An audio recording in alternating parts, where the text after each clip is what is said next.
Timbog ang isang lalaki matapos makumpiskahan ng mahigit 300,000 pisong halaga ng shabu sa ikinasang bypass operation ng pulisya sa Limay, Bataan.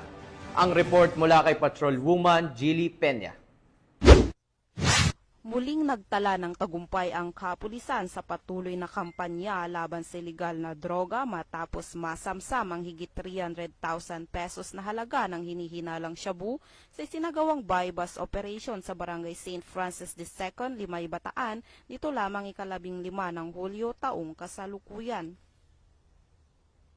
Ang operasyon ay pinangunahan ng Limay Municipal Police Station sa ilalim ng pamumuno ni Police Major Jimmy Albert A. Desin, hepe ng Limay MPS, sa mahigpit na gabay at direktiba ni Police Colonel Marites A. Salvadora, Provincial Director ng Bataan Police Provincial Office.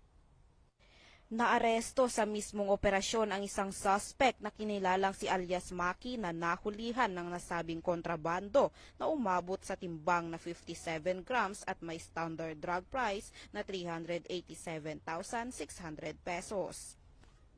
Yun po, yung suspect po natin, hindi po siya taga rito sa Bataan.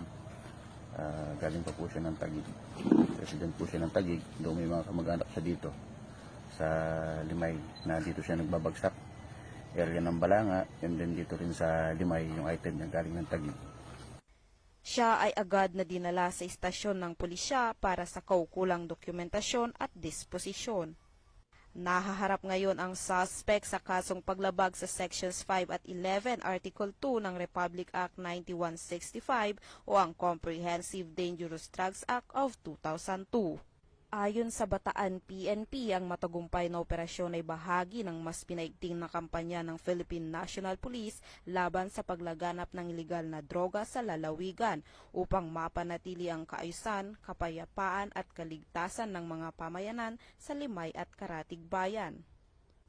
Patuloy ang panawagan ng kapulisan sa publiko na makipagtulungan sa pamamagitan ng pagbibigay ng impormasyon upang masugpo ang mga kriminal na aktibidad sa kanilang komunidad.